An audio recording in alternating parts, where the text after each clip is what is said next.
Información precisa, completa, veraz, objetiva e independiente. Directo a tu pantalla.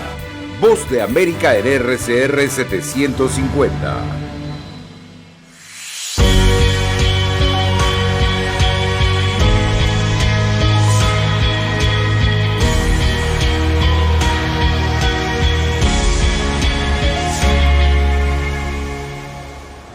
¿Qué tal? Bienvenidos. Iniciamos esta emisión con las elecciones de medio término que celebra hoy Estados Unidos. Los 50 estados del país eligen a sus representantes en ambas cámaras del Congreso Federal, además de otras autoridades locales. Estamos en cobertura de equipo y tenemos reporteros a lo largo del país que nos acompañan desde Florida, Texas, Nueva York y también aquí en Washington, D.C. Comenzamos con Carolina Valladares en el Congreso estadounidense. Carolina, ¿qué se decide en estas elecciones?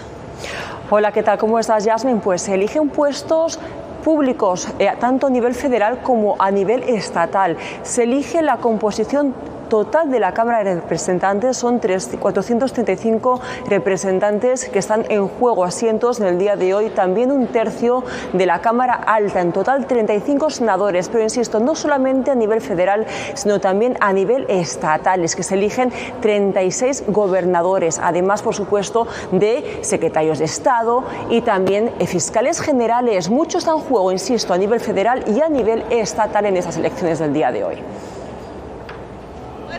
Lo que realmente espero es que todos ejerzan su derecho y que podamos tener un discurso civilizado sobre el resultado que sea y que podamos avanzar en lugar de quedarnos atrapados en peleas y discusiones. Quiero ver cambio. Si quiero algún cambio, si algo está sucediendo en la arena política, entonces sabré que participé a mi manera, contribuí a mi manera votando para asegurarme de que las cosas se pongan mejor. Carolina, tú lo decías, en estos comicios se disputan 435 escaños de la Cámara de Representantes y 35 de los 100 escaños del Senado. ¿Qué significaría un cambio en el control de ambas cámaras? Significaría muchas cosas. Aquí en el Congreso hay comités, subcomités, tanto en la Cámara Alta como en la Cámara Baja. Eso implica que hay muchas investigaciones en curso por parte de los legisladores. Hay que recordar que en el Congreso el partido que gana la Cámara Baja o Alta tiene la potestad de nominar al presidente de cada comité y así sucesivamente. Por ejemplo, está el Comité de Medios y Arbitrios que está investigando los impuestos de Donald Trump. Hay que preguntarse qué pasaría si los republicanos se hicieran con el control de ese comité. Pues los electores tienen la respuesta con su voto en las urnas. Así es, Carolina, muchas gracias por tu reporte. Y del Congreso pasamos ahora a la Casa Blanca con Jorge Agobián. Jorge, en estas elecciones se juega el futuro de la agenda del presidente Joe Biden durante los próximos 2 años de su periodo, lo que le resta de su periodo, pero también la ratificación de los proyectos de ley que lleguen a su despacho. ¿Qué significa esto? Yasmín, el Partido Demócrata, el partido de gobierno, tiene mayoría hasta este momento en las 2 cámaras del Congreso. Si los republicanos, el partido de oposición, arrebatan una o las 2 mayorías a los demócratas, pues la agenda del presidente Joe Biden se vería en aprietos y sería básicamente bloqueada. Por ejemplo, la propuesta del presidente Joe Biden de legalizar el aborto a nivel nacional o la prohibición del uso de armas de asalto en el país podría ser o muy probablemente bloqueada por una mayoría republicana en una o las 2 cámaras del Congreso. Así se mostraba el mandatario horas antes de estos comicios. Pienso que va a ser difícil, pero creo que podemos hacerlo. Me parece que ganaremos el Senado. En la Cámara de Representantes va a ser más complicado. Eran las opiniones del presidente Joe Biden esta mañana, pero Jorge, ¿cuál ha sido la posición del Partido Republicano hasta el momento?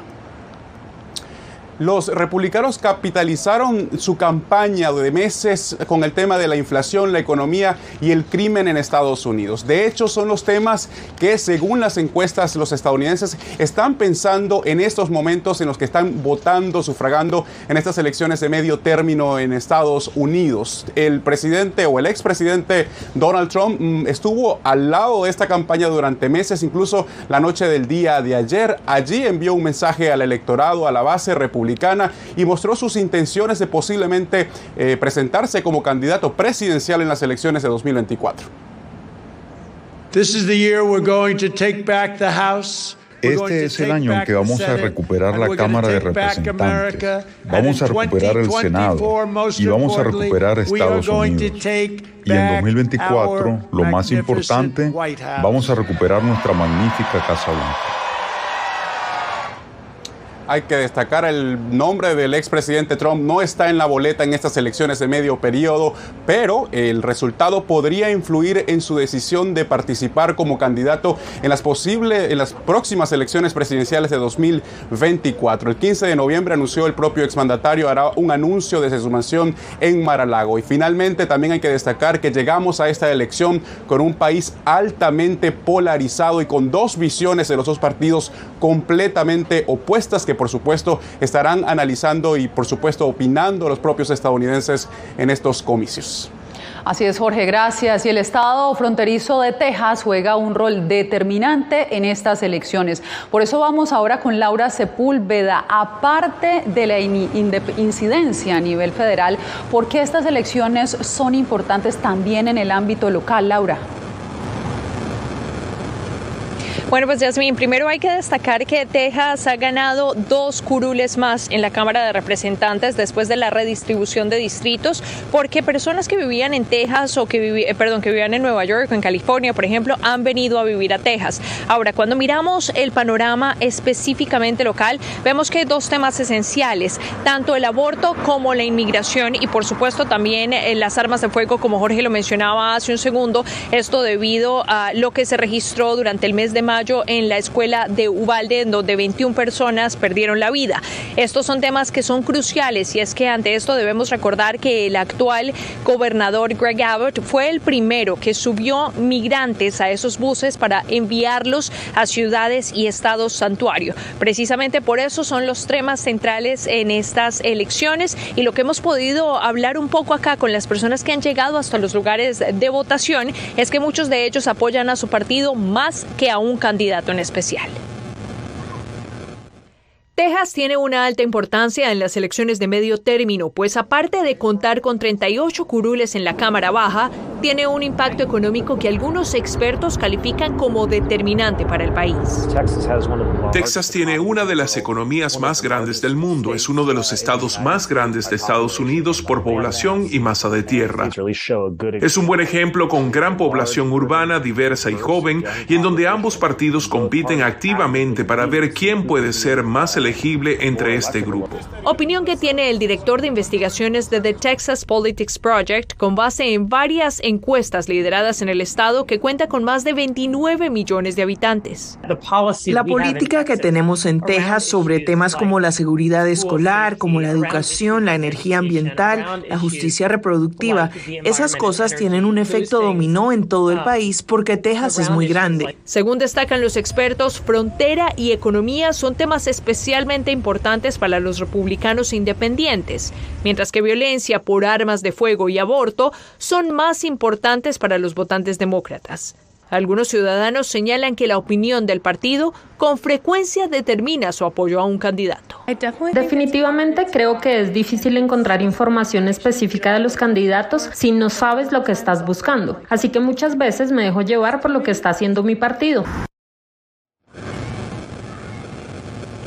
Transparencia es uno de los puntos que se ha destacado en medio de este proceso electoral, por lo que las autoridades locales insisten en que las máquinas utilizadas para la votación no tienen conexión a Internet, ni Bluetooth, ni ningún otro tipo de conexión en el que se pudiera poner en riesgo la transparencia de estas elecciones.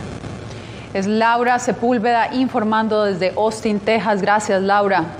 Bien, y mientras los votantes continúan llegando a las urnas de todo el país, hay varios estados que son clave en estos comicios. Algunos son Florida, Georgia, Pensilvania, New Hampshire y Arizona, desde donde nos reporta Paula Díaz. Sí, buenas tardes. Estamos en uno de los 129 centros de votación del condado Pima, donde desde temprano se ha visto una buena afluencia de público, teniendo en cuenta que no es muy común en unas elecciones de medio término. En algunos puestos de votación en el condado Maricopa se han presentado esperas de más de 60 minutos. Como sabemos, Arizona es uno de los estados determinantes en estas elecciones. Tenemos dos contiendas reñidas, la del Senado de Estados Unidos, donde el demócrata Mark Kelly busca la reelección, mientras los republicanos con Blake Masters quieren recuperar la silla. Estos resultados pueden definir el control del Senado en el 2023. También tenemos la contienda de la gobernación del estado con la republicana Kari Lake y la demócrata Katie Hobbs. Hasta el momento solo se han reportado que al inicio de la jornada, trabajadores electorales de la biblioteca Burton Bar en el centro de Phoenix ingresaron una contraseña incorrecta y no pudieron acceder a las máquinas de tabulación. El problema pudo ser resuelto para que votantes en persona finalmente pudieran completar las boletas. El sheriff del condado Maricopa envió oficiales a varios puestos de votación después de recibir reportes de personas armadas y vestidas como militares. Los centros de votación cierran a las 7 de la noche en Arizona, aunque la Secretaría de Estado ya advirtió que los resultados pueden tardar. Ese es mi reporte, regreso con ustedes. En Florida, los votantes acudieron a los centros electorales desde muy temprano. José Pernalete está precisamente en Miami, en el sur de ese estado. José, ¿qué papel está jugando el estado de Florida en estas elecciones? ¿Qué tal? Yasmin, un saludo. Sin duda que se trata de la participación electoral más nutrida que se ha registrado durante las recientes jornadas. Esto expresado por parte de muchos quienes estiman sobre lo que ha sido la fluidez de los electores en cada uno de los centros de votación. Estamos hablando de que en el estado de Florida hay 14 millones de electores facultados para votar en el día de hoy. Y de acuerdo a las estimaciones por parte del sistema electoral del condado de Miami-Dade, ya se ha adelantado cerca de un 30% de la participación de todo lo que es el registro electoral que está debidamente contabilizado por parte de esa autoridad local. Y se estima que durante el día de hoy sea aproximadamente un 15% de lo que se corresponde de este registro electoral. La importancia que le atribuyen los electores a esta cita que se corresponde con las elecciones de medio mandato es supremamente importante, puesto que precisamente le atribuye la atención del elector a decisiones muy locales y que se vinculan directamente con las rutinas de cada una de las comunidades. Veamos a continuación. Precisamente me siento muy feliz de poder ejercer el voto, de poder darle a mis hijos un ejemplo para que ellos sigan votando el día de mañana, ya que nuestro país, un país de Castro, no de otra persona, así que ya ustedes salgan a votar, vengan. Hemos estado 2 semanas completas, ¿ok? Y el que no ha venido es porque no ha querido. Salgan a votar, después no se quejen que sube la gasolina y la comida, etcétera, etcétera.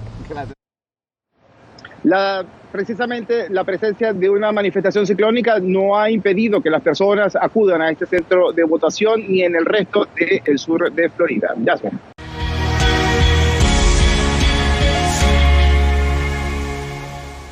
Continuamos con esta cobertura especial de las elecciones de medio término. En la Gran Manzana, la atención se centra en los esfuerzos de la gobernadora demócrata Kathy Hochul en convertirse en la primera mujer en resultar electa para ese cargo, frente a su rival republicano Lee Zeldin. Nos conectamos a esta hora con Celia Mendoza en Manhattan. Celia, siendo Nueva York un estado históricamente demócrata, ¿qué se puede esperar de esta contienda? Yasmin, realmente reñida esta contienda, lo hemos visto en las últimas semanas cuando Lee Zeldin, a quien lo apoya el expresidente Donald Trump, ha usado la seguridad como uno de los temas fundamentales, mientras la demócrata asegura que ella defenderá los principios democráticos del Estado. Esto ha llevado a que millones de personas desde hace ya una semana participen de forma adelantada y, como puedes observar en este punto de votación, siguen llegando. De hecho, hemos visto un incremento en el número de personas y las filas que se han venido formando. Sin embargo, ambos candidatos durante esta jornada tuvieron un mensaje final para los votantes y esto fue lo que dijeron cada uno de ellos. Quiero liderar este estado durante los próximos 4 años y posiblemente más, con esa sensación de optimismo que no hemos tenido aquí en mucho tiempo. Quiero llevar eso a los neoyorquinos y eso es lo que va a comenzar a primera hora mañana por la mañana. Hay mucho que podemos hacer para que nuestras calles y nuestros trenes subterráneos sean más seguros, la vida en Nueva York más asequible, para proteger la libertad, para darle a las personas un gobierno del que puedan estar orgullosas nuevamente, para mejorar la calidad de la educación en nuestras escuelas. Es lo que nos trajo a esta carrera. Los puntos de votación cerrarán a las 9 de la noche y ambos candidatos esperan los resultados en Manhattan. Esto obviamente es importante teniendo en cuenta que la mayoría de los votos se los están peleando en los 5 condados de esta ciudad. Yasmín. Gracias, Celia. Bien, y la teoría crítica de la raza ha sido un tema de debate antes de las elecciones de medio término. Stephanie Martínez precisamente nos explica de qué se trata. La teoría crítica de la raza es un enfoque para estudiar las políticas e instituciones estadounidenses que se basa en la premisa de que los prejuicios raciales, intencionados o no, están incorporados en las leyes y las instituciones del país. Los teóricos de este concepto aseguran que el racismo es una experiencia cotidiana para la mayoría de las personas de color y que una gran parte de la sociedad no tiene interés en acabar con él porque beneficia a las élites blancas. Un ejemplo es que los afroamericanos tienen más probabilidades de ser arrestados que cualquier otro grupo racial, y la teoría invita a examinar el papel del sistema penal en ello. El término cobró fuerza en mayo de 2020 tras el asesinato de George Floyd, un hombre negro a manos de un policía blanco de Minneapolis. Luego, a principios de septiembre de 2020, el expresidente Donald Trump emitió una orden ejecutiva que prohibía a los contratistas federales realizar entrenamientos de sensibilidad racial, calificándolos de propaganda divisiva y antiamericana. En cuanto a la razón detrás de la repentina decisión, el memorando de la Oficina de Administración y Presupuesto citaba reportes de prensa como factores. Sin embargo, el presidente Joe Biden revocó la orden ejecutiva. Stephanie Martínez, Voz de América. Las primeras urnas de estas elecciones se cerrarán esta noche a las 6 de la tarde, hora del este de Estados Unidos, y ustedes podrán conocer los resultados y el análisis de expertos en nuestra página web www.vozdeamerica.com. Los invitamos a que siga toda nuestra cobertura a través de nuestras redes sociales.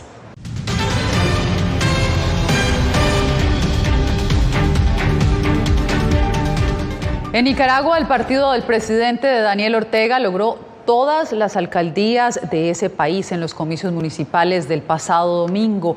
De esta forma, el sandinismo se alza con el poder político en todo Nicaragua. Donaldo Hernández nos tiene el informe. Por primera vez en la historia, el oficialista Frente Sandinista gobernará los 153 municipios que articulan el poder político en Nicaragua. Se está votando por Nicaragua. Y al votar por Nicaragua, se está votando por la paz. Según el Consejo Supremo Electoral, el sandinismo ganó todas las alcaldías en los comicios municipales, con más del 73% de los votos. Alianza Frente Sandinista, 1.494.688, para el 73.70%. Organizaciones como el Observatorio Independiente Urnas Abiertas calculan que la participación fue menor al 20%, en buena parte por la exclusión de la oposición en el proceso electoral. Es evidente que ha habido un abstencionismo enorme de los votantes nicaragüenses, con lo cual le han mandado un mensaje clarísimo al régimen. Guillermo Bell, quien fue asesor de la Secretaría General de la Organización de Estados Americanos, advierte que Nicaragua se encamina a un modelo similar al de Cuba. Él se inclina mucho más por un sistema de partido único. En eso, siguiendo los modelos que él evidentemente sigue, que él evidentemente prefiere. Cuba es uno de ellos. Y por supuesto China es otro. El 10 de enero del próximo año, los 153 alcaldes sandinistas serán juramentados por el Poder Electoral, señalado de responder a los intereses del partido oficialista. Donaldo Hernández, Voz de América. Luis Guillermo Murillo llegó a Washington como el primer afrolatino embajador de Colombia en Estados Unidos, una coyuntura que celebran las comunidades afrolatinas y el sector empresarial anglosajón. Diva Lisset Murillo nos informa. Lo que nosotros dilapidamos en América Latina y lo que dilapidamos en Colombia es el talento. Vayan a los ríos del Chocó y encuentren el talento de nuestra gente. Luis Gilberto Murillo Urrutia, un ingeniero de minas y defensor de los derechos humanos que creció en uno de los departamentos más pobres de Colombia, llegó a Washington como el primer embajador de raza negra que representa a Bogotá, por lo que él se considera un emisario de la lucha contra la discriminación racial. Darle a entender a la región y al hemisferio de que necesitamos que se nos dé mayor inclusión. Aquí en los Estados Unidos, por ejemplo, en el sector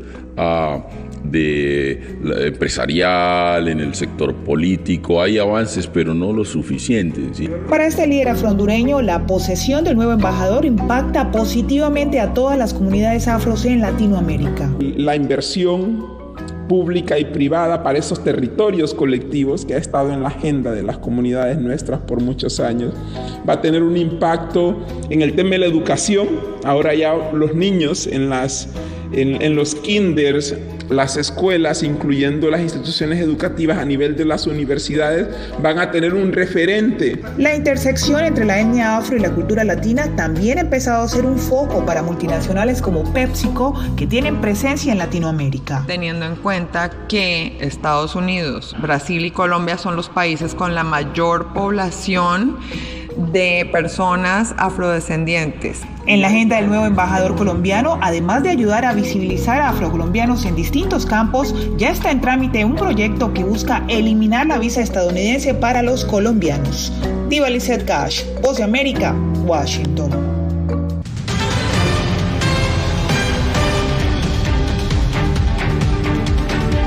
En las primeras 3 semanas desde su estreno, Black Adam es la película más taquillera en Estados Unidos y detrás de su éxito hay un cubano estadounidense. Verónica Villafañe precisamente conversó con el productor Hiram García sobre este proyecto que tardó 15 años en llegar a la pantalla grande. Black Adam es una película de superhéroes llena de acción, humor negro y cuyo personaje principal, el astro Dwayne Johnson, imparte justicia de manera brutal y cuestionable. Es un proyecto ensueño para Hiram García, uno de los productores de la película. Crecí siendo un amante de las tiras cómicas y del cine, soñando con la oportunidad de contar una historia de superhéroes o, en nuestro caso, una historia de antihéroes.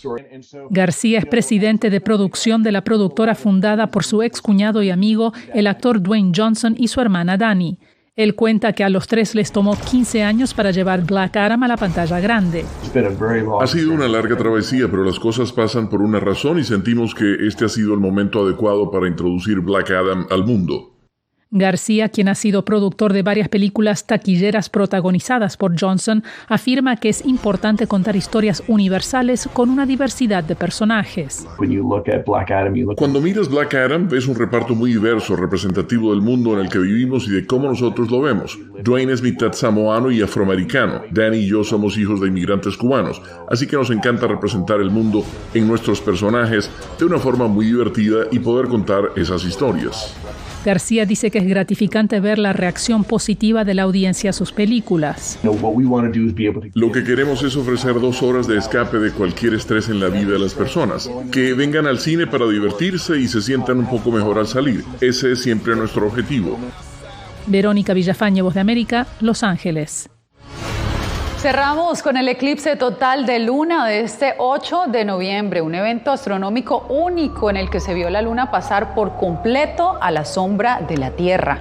Cerca de las 5:17 de la mañana, hora del este de Estados Unidos, muchos pudieron deleitarse viendo las fases que superó la luna hasta lograr el umbral del eclipse cerca de las 8:50 de la mañana. El fenómeno también se repetirá en el 2025. Con esto me despido por hoy. Radio Caracas Radio presentó Voz de América.